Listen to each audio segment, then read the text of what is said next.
Você sabia que o Natal não é a festa do Papai Noel?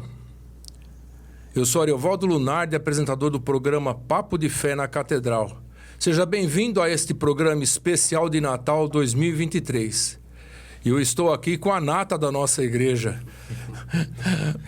Monsenhor Claudemir, nosso vigário-geral também, pároco da Catedral de Santo Antônio, Padre Robson, Padre Vinícius e o diácono Adriano. Sejam bem-vindos a esse programa. É um prazer enorme tê-los aqui. Mas, na verdade, o que se comemora no Natal? Essa é uma pergunta que fica, porque a gente vê só Papai Noel, Papai Noel, Papai Noel. O Natal, em primeiro lugar, é a grande festa que nos recorda o mistério do amor de Deus pela humanidade, que chegou ao ponto dele mesmo se encarnar, fazer-se semelhante a nós na carne humana, como vai dizer o apóstolo Paulo, igual a nós em tudo, exceto no pecado. No dia de Natal, São Leão Magno, que é um dos santos que mais refletem sobre esse mistério, fala: ninguém pode ficar triste nesse dia, porque é um dia em que todo ser humano tem que tomar consciência da sua dignidade e do quanto vale para Deus. São Leão Magno fala: toma, ó cristão, consciência da sua dignidade. Tu vales um Deus que se fez criança. E por que se fez criança? É Santa Teresinha que vai responder: para que ninguém tivesse medo de dele se aproximar. Quando nós vemos Deus pequeno, chorando, pedindo um abraço e um afago numa manjedoura, ninguém tem medo de uma criança. Deus se faz criança para que ninguém tenha medo de se aproximar dele. Ele podia ter vindo de qualquer forma, né? Mas se faz ser humano. Ser humano. E quem que não gosta de uma criança? Pois né? é. E isso também para se cumprir, né? As escrituras. Ou seja, por isso que a gente fala que Deus, né, ele é fiel. E fiel porque o que foi dito pelos profetas, né, de fato se torna realidade. Entendeu? Mas voltando um pouquinho ao início de toda essa história, né? Maria, mãe de Deus, mãe de Jesus, ela estava comprometida a José. É isso que os evangelhos nos apresentam. Como que aconteceu isso? Como que José se sentiu diante de uma situação como essa? Porque ela concebeu do Espírito Santo. Mas qual foi esse sentimento de José nesse momento, quando ele recebeu a notícia que ela estava grávida? Então, primeiro, eu acho que a gente precisa entender o que o povo de Deus sempre esperava a vinda do Messias. Tá. Ou seja, daquele que vem com a missão de salvar o povo. E a mentalidade que havia na época, qual que era? Que esse Messias, que viria da descendência davídica, iria nascer numa classe abastada, né? No berço de ouro. Essa era a mentalidade. Foi bem diferente. Então, jamais passava na cabeça de uma jovem pobre da periferia que seria a mãe de Salvador. Por isso, nunca passou na cabeça de Maria que ela seria a mãe do Salvador. Nunca. Isso aconteceu na vida de Maria, naquele lugar pobre, porque ela vem de uma família pobre, porque, na verdade, ela foi agraciada por Deus. E é interessante, até que quando a jovem entrava na puberdade, né, ela já era prometida em casamento por causa dessa questão da promessa. Então, Maria, né, ela é prometida a José, mas quando o fato acontece, por obra do Espírito Santo, que no primeiro momento ela não compreende, né? No primeiro momento ela se assusta, ela fica assim perturbada, mas o que é isso? Eu? Difícil de entender tudo isso. Eu, né? Ela fica ali agitada com a situação, mas quando ela toma consciência que ela aceita e José fica sabendo, se José denuncia ela, que é o que ele teria que fazer pela lei da época, com certeza, o que iria acontecer com Maria? Ela ia ser martirizada. Nossa. Ela ia passar, é lógico, né? Com certeza, por apedrejamento. Pela infidelidade. Pela infidelidade, né? Mas aí, como José é o justo, o que significa isso? O ser justo. O homem fiel, ele estava aberto a ouvir o quê?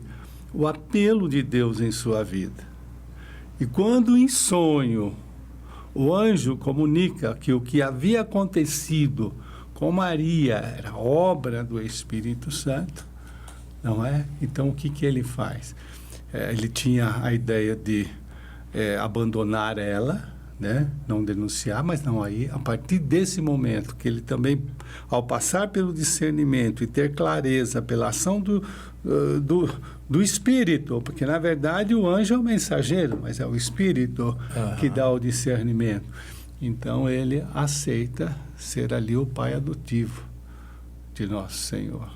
Eu acho que o padre, vocês podem completar. Interessante, né? Primeiramente, que bacana esse momento, né? De partilharmos um papo da fé nesse especial de Natal, né? E é interessante essa abordagem que o Monsenhor coloca, né? E gosto de pensar muito na perspectiva da disponibilidade a Deus, né?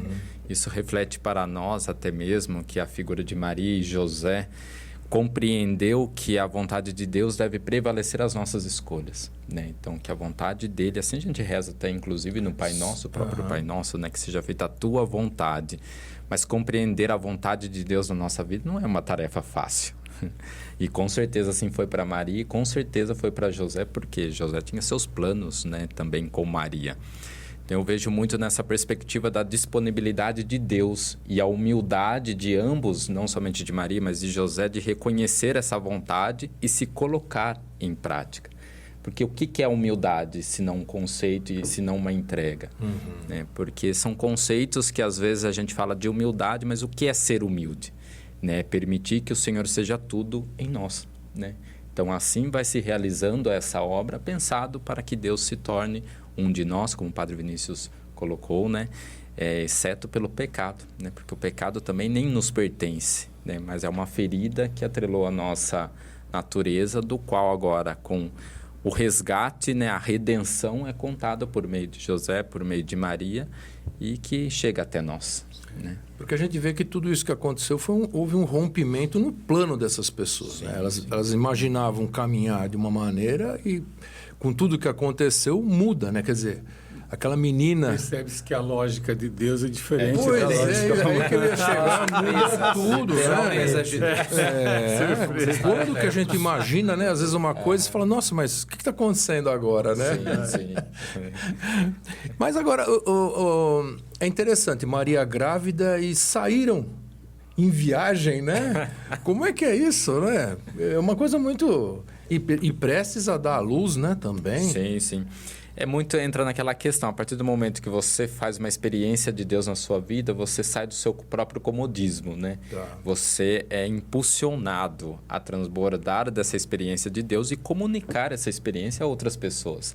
E a comunicação imediata a Maria, depois do anúncio, foi se colocar à disposição, né, a sua prima Santa Isabel, do qual já idade avançada, estava grávida do precursor, né? Então, ali no ventre de Isabel, João Batista já recebe essa purificação total, do qual Maria já era imaculada, porque nela já havia a ação do Santo Espírito ali, e é comunicada ali naquela realidade, naquele encontro, essa disponibilidade, né? Então, mas eles saem de Belém e vão para Nazaré? Por causa do recenseamento, né?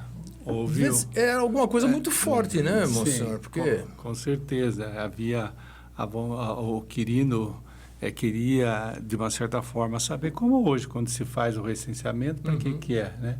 É para ver toda a realidade. Aí se estabelecem várias perguntas, né? Que existe no país, a questão populacional, questão de políticas, aí uma série de coisas. Por isso que muitas das vezes é feito esses... E nesta época, quer dizer, que havia-se o desejo de saber, né? De ter a percepção do senso total. Aí, por isso que Maria e José, então, viajam, né, até Belém. Só que chegando lá, o que acontece? Não encontra hospedaria, porque estava muito cheio, né, até por causa do recenseamento. E aí deu-se os dias, né? E um dos dono, acho que de pousada, então abre a possibilidade do casal ficar ali no lugar aonde os animais, né? Por isso que é uma manjedoura, onde viviam os animais. Foi ali, então, no meio dos animais, numa manjedoura que nasce o menino Jesus. É interessante que exista essa viagem, porque todos esses personagens históricos mencionados no Evangelho, eles comprovam também a historicidade da encarnação. Que ela não é uma fábula, ela é um acontecimento histórico e que divide a história da humanidade em dois. Porque é a partir do Natal que nós temos a história dividida em antes de Cristo e depois de Cristo. Certo. Na noite de Natal, quando se começa a proclamação do Evangelho, Lucas faz questão de dizer, quando Quirino era governador da Síria, o nome do imperador, é ordenado um recenseamento total do império. Às vezes tem um ditado popular que fala, fulano de tal está mais por fora do que Pôncio Pilatos na oração do credo. Mas o nome dessas figuras históricas, quando são mencionadas no Evangelho, na liturgia, todas elas atestam que o mistério da salvação, ele aconteceu na história. Deus salva a história e na história. Tá Não é uma interessante. história da carochinha. É a história da salvação. Não é a historinha do Papai Noel, né? De fato aconteceu. É algo que é comprovado, né? Comprovado. Porque muitas pessoas ainda têm essa dúvida, é um absurdo Sim, até, mas sim. será que tudo isso aconteceu, né? É um E fato aconteceu de fato, né? Agora, às vezes, com relação ao Natal, inclusive o Padre Vinícius deu uma explicação, acho que o ano passado, que foi até interessante, porque nós encontramos ainda hoje gente, né, que fala assim, essa questão da data, né? Por que 25 de novembro? Isso não foi uma data inventada, né,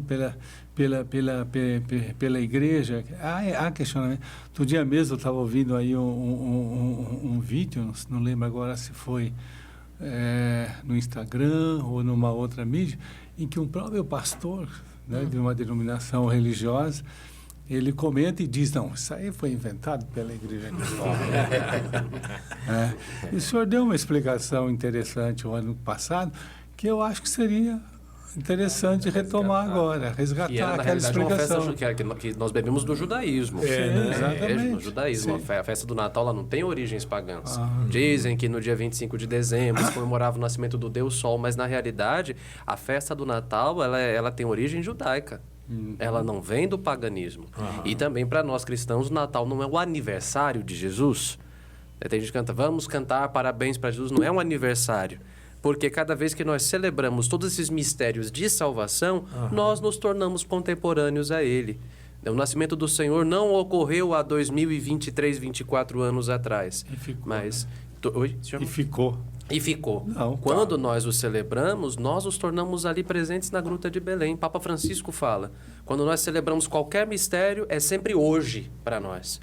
Nós estamos ali misteriosamente pela ação do Espírito Santo na Gruta de Belém. É vivo. Né? É vivo, não é uma coisa passada, é uma coisa que nós podemos tocar. Então, não tem origem pagã, que fique bem claro isso. Isso que é importante a gente deixar. Mas a igreja se prepara para o Natal com o tempo do Advento, né? São como? São 4 domingos antes? Como que é isso? 4 semanas que são marcadas por vários exercícios espirituais que nos levam a nos preparar não apenas para o Natal. O tempo do Advento, ele tem 4 conotações. A palavra Advento significa a espera por alguém que há de chegar. Tá. A primeira espera, obviamente, é para celebrarmos a recordação da primeira vinda do Senhor, segundo a carne, segundo pelo ventre imaculado de Maria na noite santa. Só que essa espera por aquele que há de chegar, ela se desdobra também por outras 3 faces. Segundo, né? Por aquele que vai chegar para julgar os vivos e os mortos, o seu reino não terá fim. É a espera da parousia, a espera do nosso encontro pessoal com Ele. Então, a gente espera o Natal, esperamos a segunda vinda, nosso encontro pessoal. E Bento XVI falava que no fim da vida todos nós temos um encontro marcado. Todo mundo tem prazo de validade do exato instante em que nós fomos formados no ventre de nossas mães. Nós já temos data e hora para terminar a nossa missão e só Deus no seu desígnio de Pai sabe. E mais ainda, isso quem vai dizer é o Papa Francisco.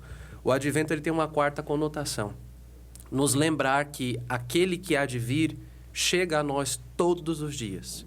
em situações, em pessoas. E quando nós temos fé, nós conseguimos enxergar nas piores situações da vida a presença de Cristo, que trabalha em nós.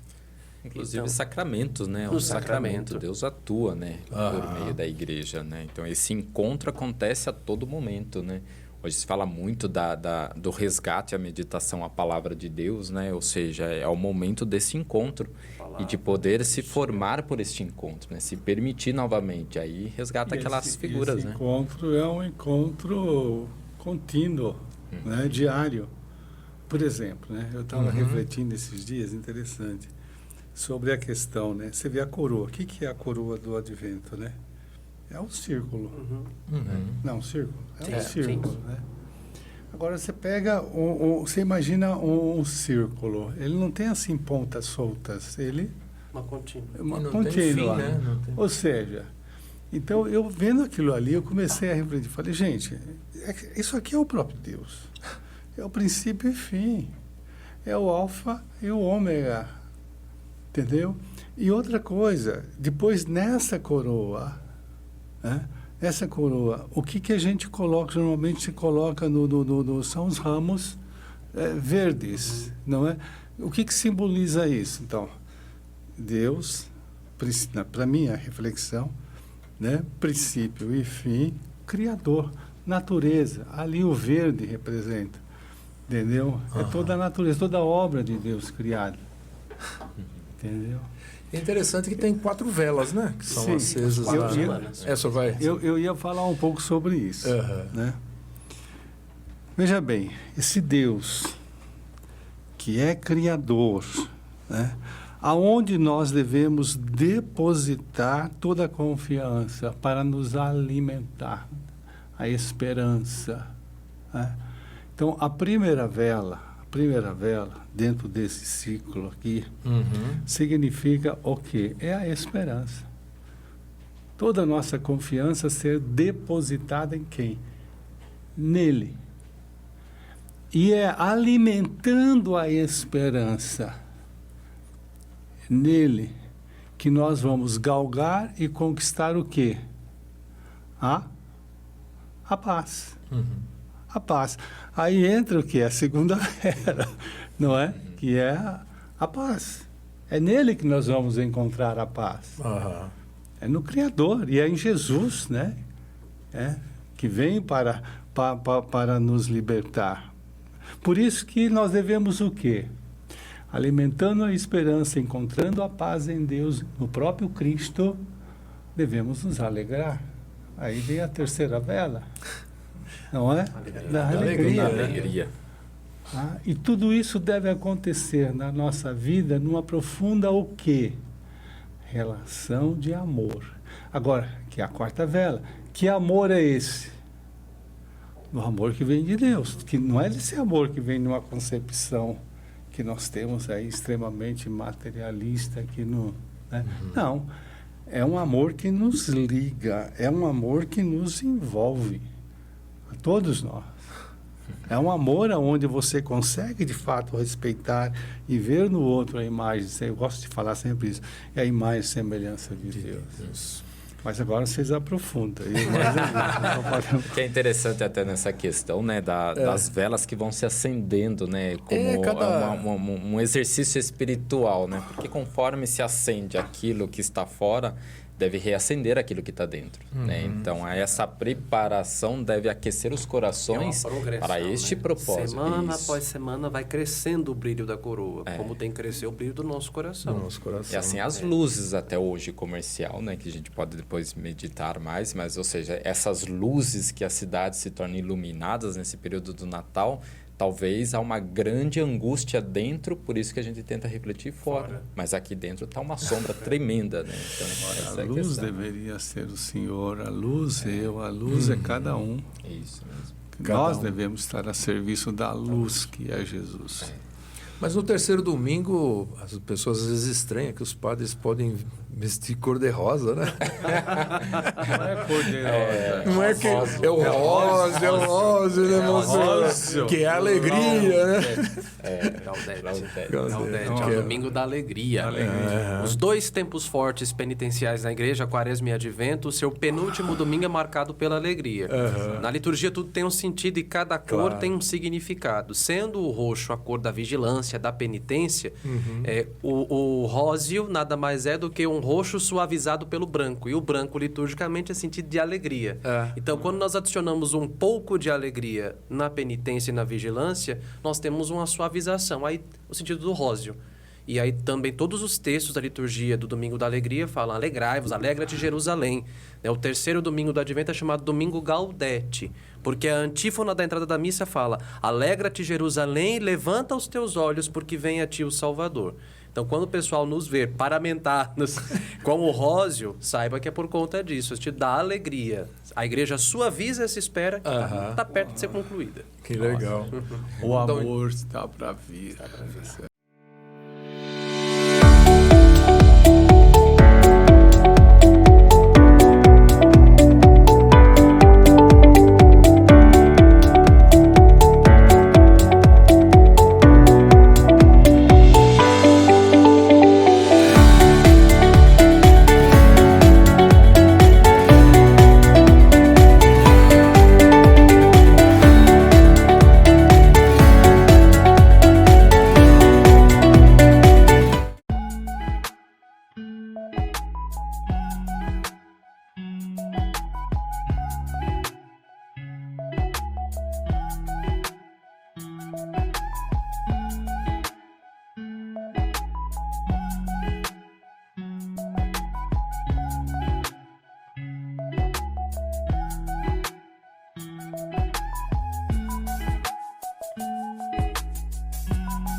Após o nascimento de Jesus, uma estrela, né, apareceu no céu e teve aqueles que foram os primeiros a adorá-lo, né, que foram os pastores. E o que significa os pastores dentro desse contexto? O que a gente pode dizer? Quem são os pastores hoje para nós aqui? Olhando, né, o cenário do nascimento de Nosso Senhor, os pastores são aqueles que estão no campo. É o povo mais simples. Os pastores eram aqueles que saíam, muitas vezes ficavam meses, uma temporada cuidando das ovelhas, né? Até quando Jesus fala, eu sou o bom pastor, é um pouco de escândalo para o povo. Porque o bom pastor é aquela pessoa que ninguém na sociedade quer encontrar. Que o pastor muitas vezes tinha um mau cheiro, porque ficava só com as ovelhas. Então são os mais simples de Jerusalém que estavam no campo, mas estavam atentos. Né? E essa vigilância que nós temos que ter, de estar atento e reconhecer o sinal que o Salvador veio. Muitas vezes o Nosso Senhor vem ao nosso encontro e a gente deixa passar despercebido. A gente vai se acumulando de tanta coisa, de tantas preocupações, e a gente não vê o Senhor nas pequenas coisas, nas coisas simples. Ou então até mesmo naquelas pessoas, como o Padre Vinícius falava, né, que o Papa Francisco dizia, que o Senhor vem ao nosso encontro por meio de pessoas, nós temos que ter essa vigilância dos pastores, de conseguir ver no céu um sinal e ver ali que nasceu o Salvador. Eu acho que eles representam essas pessoas mais simples, que estão sempre atentas. E aqueles que estão mais simples são os que são mais apegados a Deus. Não tem confiança nas coisas do mundo, mas a única confiança é Deus. Eles são os preferidos do Senhor. Senhor. Preferidos. Até hoje. Até hoje. Pareça, né? Até hoje a gente vê. Eu fico encantado quando eu vou aí para as paróquias da periferia e ver, né? Como que o povo expressa na simplicidade. É o povo mais fervoroso. Mais fervoroso. São os pastores. São. Isso. Que nós temos. Mas também 3 reis foram visitar, não é? O menino Jesus, e levaram presentes, né? E esses reis simbolizam o que para nós? Eram 3 estudiosos. Eram 3 pessoas extremamente cultas. Chamam-se reis magos, não porque trabalhavam com magia ou com ocultismo. Provinham, sim, de religiões animistas, mas na realidade eram 3 pessoas, seres filósofos, 3 astrônomos, pessoas que tinham aí um grau de instrução e que, como todo ser humano, quer buscar a verdade. O Papa Bento XVI falava que dentro de cada ser humano está intrinsecamente assinada por Deus essa busca da verdade. A busca da verdade nada mais é do que a busca pelo próprio Deus. E é interessante como que Deus entra no mundo deles, porque toda a criação é reflexo da sabedoria e da onipotência do Senhor. Se eles buscavam a verdade estudando a criação, é através de uma criatura, um astro, que Deus vai atraí-los para Ele, que é a suprema verdade. Então, assim como Deus foi até os campos para entrar no universo dos pastores, foi através de um astro que era objeto de estudo dos reis magos que o Senhor os chamou para o Criador de todas as estrelas. Então, cada um saiu do seu canto e foram buscando, na realidade, foram se deixando guiar pela estrela até que chegaram ao Senhor. E chegando ao Senhor, fazem a oferta dos 3 presentes. O ouro, que é a realeza, porque o Messias é rei. Ele vem da descendência de Davi. São José dá a ele a descendência de Davi. E aí está a grandeza. Eu falava agora há pouco de São José. Aí está a grandeza de São José.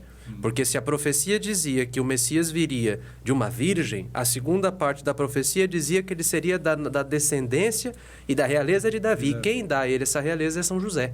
Porque São José é descendente de Davi. Então ele recebe o ouro, porque é o Messias rei. Recebe o incenso, porque é Deus. E recebe a mirra. A mirra talvez é o mais emblemático dos 3 presentes. Como é que você vai oferecer mirra para uma criança? Seria a mesma coisa que ir de preto num casamento ou num batizado.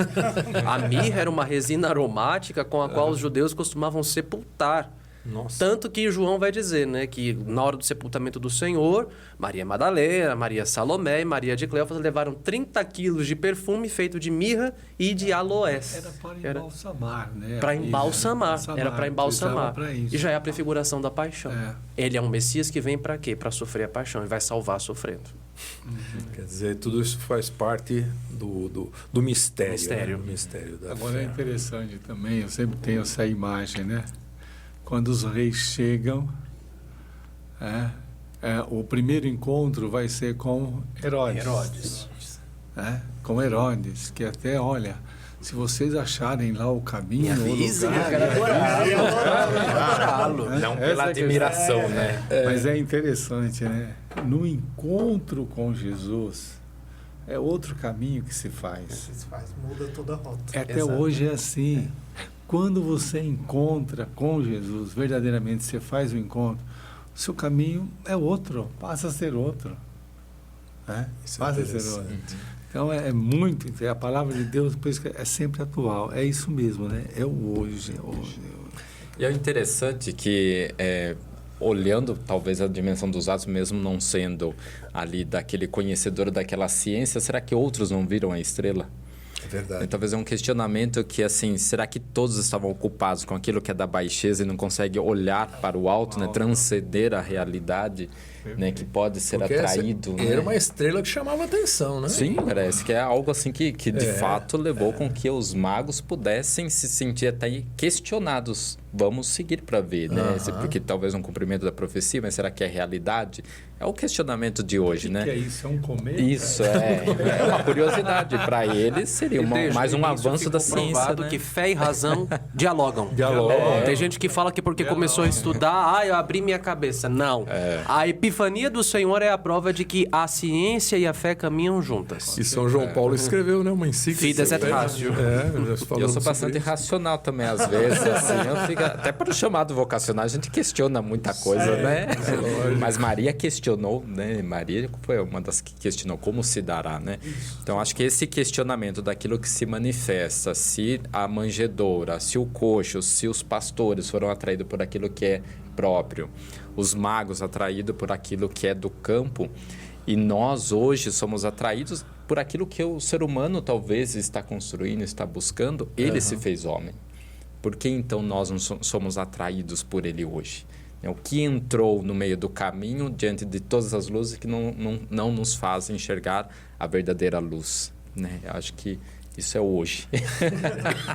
Mas eu gostaria agora de ouvir de cada um o que significa o Natal para cada um dos senhores. Começando lá pelo Monsenhor Claudemir. Puxa, agora eu arrepiei. Olha, Natal, nascimento. Eu tive pensando esses dias, até porque eu estou prestes aí a escrever uma mensagem, né, para o povo, De Natal. Natal. estava refletindo, né? Tudo que está acontecendo hoje na nossa sociedade, no mundo, essa questão da guerra, né? Na Ucrânia, Rússia-Ucrânia, essa questão desse conflito que provavelmente é capaz que ocorra, né? Então, Venezuela, a questão lá da Guiana, né? E também a violência, né? Tem aumentado muito aqui no nosso país. Uhum. Então, o que eu tenho refletido? Como seria bom, né, que Jesus, de fato, nascesse no coração das nossas autoridades, né, para mudar esta realidade. Com certeza, novas perspectivas viriam e acenderia aí a esperança de uma vida mais humana, mais solidária. Como seria bom se Jesus, de fato, nascesse nas casas daquelas pessoas que estão sofrendo as consequências, né, desta desorganização humana, eu diria. Né? A gente vê hoje um egoísmo muito forte, um egocentrismo muito forte, tudo por causa da demanda, né, do querer ter o poder, e não se pensa no ser, né? Não se pensa no ser, porque a partir do momento que a gente tem a visão clara com relação ao ser, nós vamos buscar uma verdade que nos vai fazer de fato ser imagem e semelhança de Deus, e essa verdade absoluta é o próprio Deus, é fazer a experiência do próprio Jesus no nosso dia a dia. Então, que o Senhor venha de fato nascer em nossos corações, nos fortalecer e transformar, modificar toda essa realidade sofrida que aí está. Esse é o meu desejo, é o que eu espero. Padre Robson? De fato, né, olhando para a realidade, a gente vê essa não acolhida, né, do sobrenatural. E o Natal passa a ser, para mim, né, sempre uma prece, né, uma prece onde, de fato, peço a Deus que possa o meu coração, sim, estar disponível para acolhê-lo, né, acolher aquele que veio, que vem, que virá, né. Então, este acolhimento, essa disponibilidade para Deus, né? Então, é sempre uma prece, porque todo ano a gente está em uma preparação por 4 domingos para receber o nosso Senhor no Natal e ali celebrarmos, mas assim, o quanto o meu coração está disponível para encarar e assumir essa realidade e permitir-se ser transformada por ela. Né? Então, o Natal para mim passa a ser essa prece, uma prece em família, uma prece na comunidade, uma prece até para a sociedade e autoridades como um todo. Né? Diácono? Eu acredito que o Natal é um momento para a gente, de fato, renascer. Olhar para Nosso Senhor na manjedoura e encontrar o sentido e o motivo da nossa vida. Eu acho que nós que estamos na comunidade, vivendo a vida de igreja, nós devemos ter esses que levam o menino ao encontro dos outros, né? Remostrar para a sociedade que Deus se fez homem, que Deus se encarnou por cada um de nós. Eu acho que o Natal nós temos que buscar cada vez mais esse sentido e levar o povo a reencontrar com o nosso Senhor. Que o Natal não é a comilança, não é a troca de presente, mas o sentido é nosso Senhor. Aí, a partir de nosso Senhor, a gente pode celebrar, né, ter a partilha em família, a troca de presentes, mas sendo Ele o centro. Se nós não redescobrirmos que Ele é o centro, o motivo de tudo isso, tudo se perde, né? Tudo fica vazio, não tem alegria verdadeira. Padre Vinícius? Creio que, para mim, particularmente, seja a festa da esperança e também da renovação. Celebrar o Natal nos faz olhar para o futuro como esperança. Me marca muito o primeiro texto que é proclamado na noite de Natal, que é do profeta Isaías, que fala: "Pois nasceu para nós um menino, foi-nos dado um filho. O seu nome é Pai dos tempos futuros, Deus forte, Príncipe da paz." Sendo ele o Pai dos tempos futuros, a certeza de que Deus se faz próximo de nós enche o nosso coração de santa esperança. Essa época do ano, para muitas pessoas, não é uma época de alegria, é uma época triste.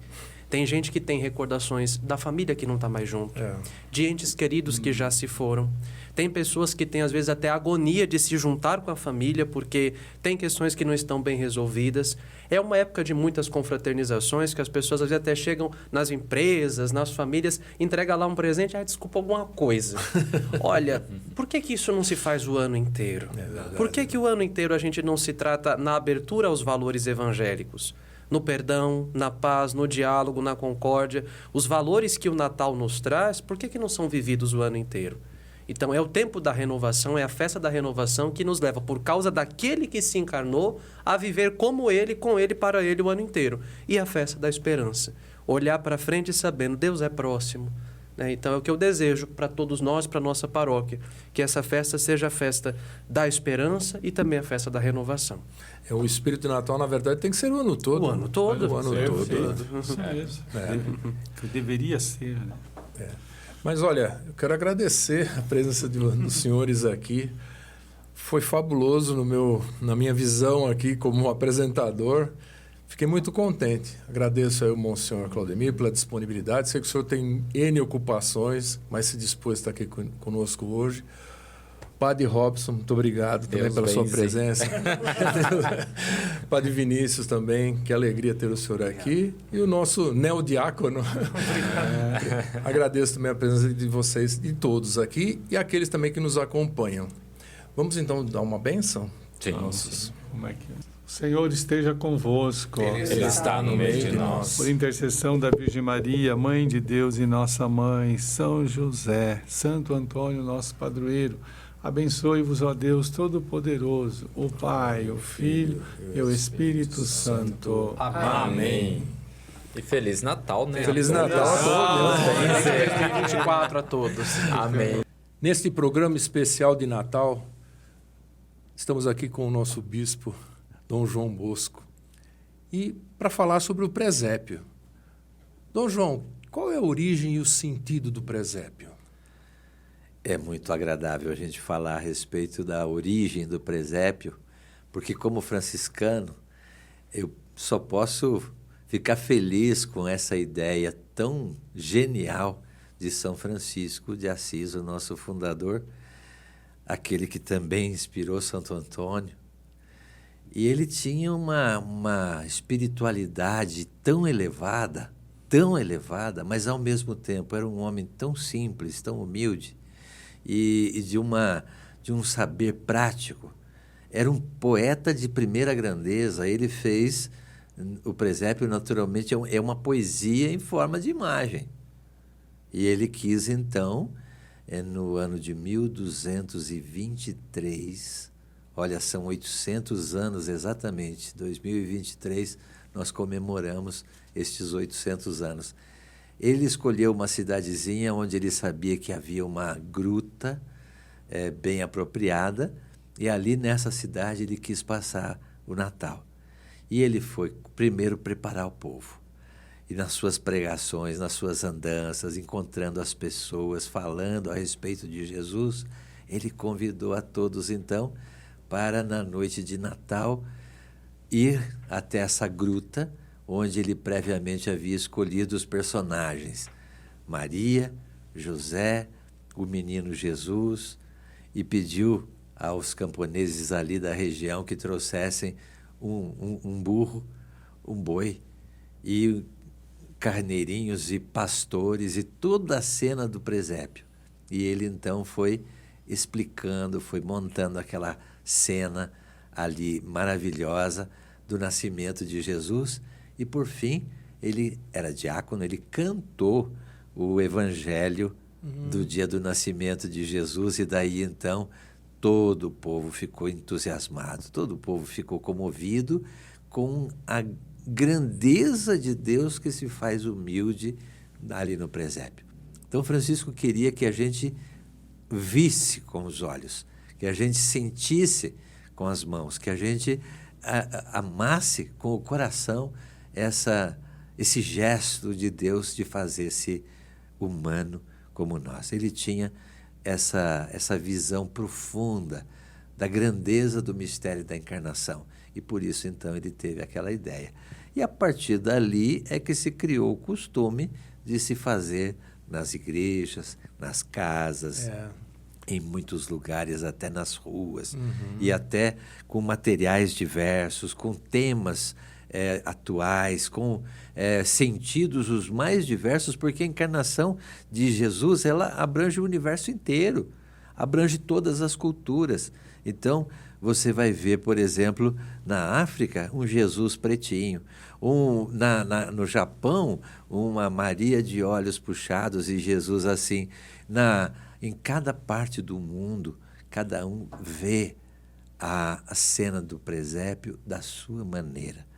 E nós, hoje, temos essa alegria de ter uma exortação do Papa Francisco falando sobre o presépio e motivando a gente a olhar essa cena do Natal de Jesus com olhos de fé, com olhos de espiritualidade profunda, meditando e aproveitando todo o significado dessa cena do presépio.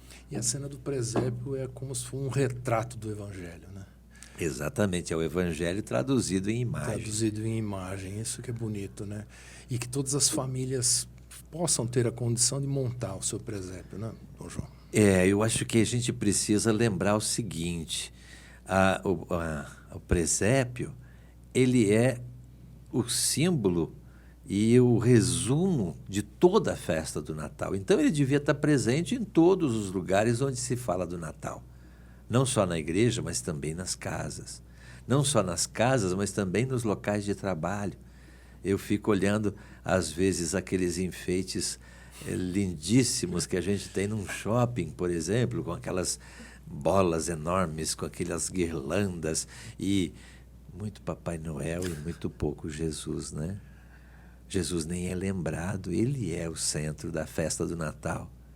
Então, o meu convite, lembrando esses 800 anos do presépio da cidade de Grécio, de São Francisco, que cada família pudesse ter em casa um cantinho, por mais simples que seja. Ninguém pode dizer que é simples demais, porque Jesus nasceu numa gruta de animais, na maior simplicidade. Então, consiga um cantinho na sua casa, com algumas palhas, com as figurinhas do presépio, ou, no mínimo, uma imagem de Jesus nascido, uma imagem do menino. E ali, diante do presépio, a família pode se encontrar, a família pode rezar, a família pode adquirir essa paz que todos procuramos, às vezes em outras coisas que não trazem paz. Mas ali a gente encontra a fonte da paz. Então faça na sua família. Ah, mas eu não tenho as imagens. Se você não tem as imagens, procure uma estampa. As revistas trazem. Coloque ali uma forma bonita, com uma florzinha do lado, com algum outro símbolo religioso. Faça ali o seu oratório de Natal. Você vai ver que Jesus tem muito a dizer para você, para a sua família, para a nossa igreja, para o mundo inteiro que está precisando tanto de paz. É verdade, né? Dom João, agradeço assim demais a sua presença aqui. Foi pego de surpresa hoje, né? Pois é. Para vir aqui. Mas ele agradece e eu gostaria que o senhor desse uma bênção para aqueles que nos assistem. Que bom. A bênção do Natal, ela é por si só para aqueles que celebram o nascimento de Jesus de todas as formas, mas principalmente na liturgia de Natal. Né? No dia 24, à noite, no dia 25, nós somos convidados a participar da liturgia. E ali a gente tem realmente a bênção e a indulgência do presépio. Agora, para você que ouviu, para você que participou do programa, para você que vai contar para os seus amigos a beleza que é o nascimento de Jesus, desde já a minha bênção. E a bênção de São Francisco. O Senhor esteja convosco. Ele está no meio de nós. O Senhor vos abençoe e vos guarde. O Senhor vos mostre a sua face e se compadeça de vós. O Senhor volte para vós o seu olhar e vos dê a paz. O Senhor vos abençoe, o Pai, o Filho e o Espírito Santo. Amém. Paz para você. Fique com Deus. Obrigado.